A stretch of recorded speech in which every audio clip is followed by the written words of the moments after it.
Hey guys, Anfield here. Welcome to the first ever Position Lab episode. It's just going to be a short series where I essentially go over certain maps with certain tanks, what to do, how to play them, and mostly, as the name suggests, where to go right off the bat, and just things like that. So what I have here is my Object 268. I am on, I guess you could say, the north spawn on Karelia. Karelia is a pretty favorable map for tank destroyers. There's a lot of cover, a lot of long shooting paths where you can get a lot of distance between you and your opponents, but you can still nail them. Because tank destroyers don't really thrive in close quarter combat. You want to hit your enemies from long distances as much as you can.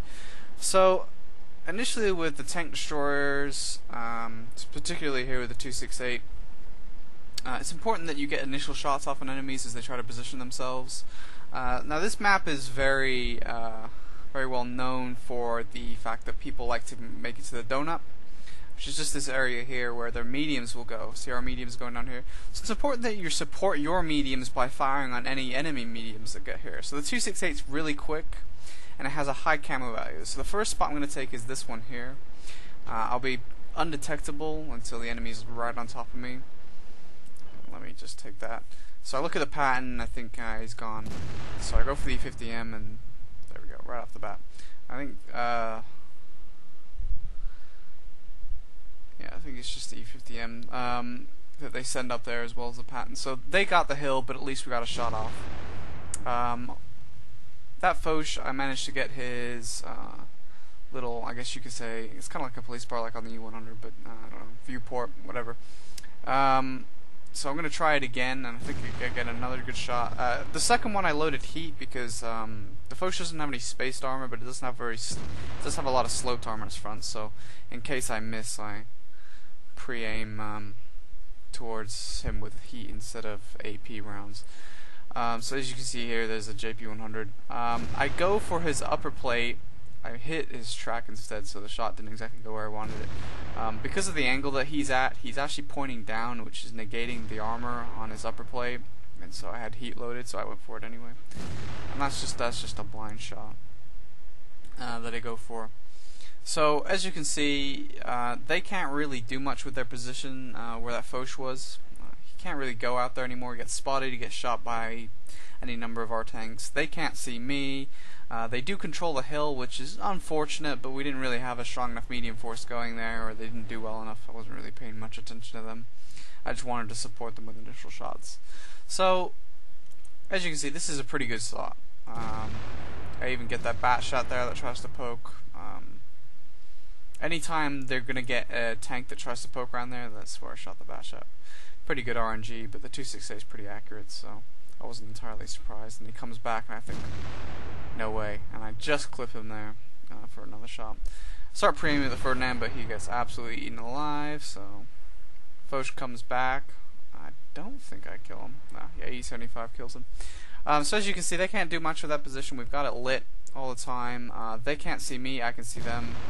That was pretty unfortunate on the IS-3, but he gets what's coming to him. I'm pretty sure I get experience for that because I tracked him, and then I think if you track something and it receives damage, you get part of that experience.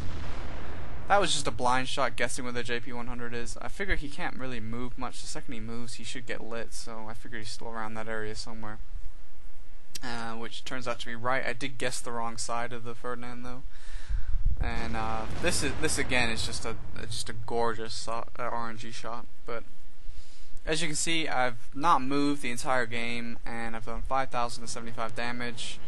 I'm pretty sure I've gotten no blind shots off. I did play a 268 game here using the same shot earlier where I got a ton of blind shots off and actually completely blind shot killed a 2110 E4 for all of his hit points, which is pretty cool. At this point we control this area. They don't have anything in the middle, so I know I'm not going to get side shots, so we might as well take out the remaining tanks. But it's just about whittling the enemy down until you can push. Obviously with a tank destroyer you want to be really careful. You only want to push when you're absolutely capable of clearing the enemy out. So you want to be really careful about that. I did make a decision to go this way rather than go up the hill. I could have climbed the hill and try to shoot across the map, but I figured I might as well kill these guys, make sure our guys get here. We've got a pretty solid force still up north, so I'm not worried about them cap fasting. So I just sort of come around here. As you can see, the enemy just gets whittled down. So they do have an ISU back here, but he's probably attributed nothing to this game for his team. I don't know. I'd have to look at the after battle stat page, but either way, he's not going to be much threat. So I continue pushing on. I'm going to assume automatically that there's going to be some other things that are around their base because they haven't been spotted yet. So it's just getting a shot on the 268. So I'll just speed this up, basically showing you what I do. Come in there, shoot Tortoise. I think I shoot the E75. Yep. Kill him. Kill Tortoise. And then I just move up. As you can see on the mini map, I need to close the draw distance so that I can actually see these tanks. And once I can see them, I start dumping rounds into them. And, you know, pretty successful. So that's just one location I like to use for tank destroyers. The 268 does it well because it's got such high cam value. The Foch can do it too. I would imagine the E4 and the E3 would also be okay. The JP100, I'm not entirely sure. 263, I assume, would do it. So, so if you're in a tank destroyer, particularly, you know, when you've got that side, that's a good location to go, and you don't have to get a lot of shots off. So I hope this was helpful. I'm going to do a couple more of these. If you have any suggestions, obviously I need to rely on getting a replay from, you know, if you say I want this tank on this map from this side, you know, obviously I have to play a lot of pub games in order to get that, unless I get really lucky. So I'll try and accommodate any suggestions, but I hope you enjoyed. Thanks.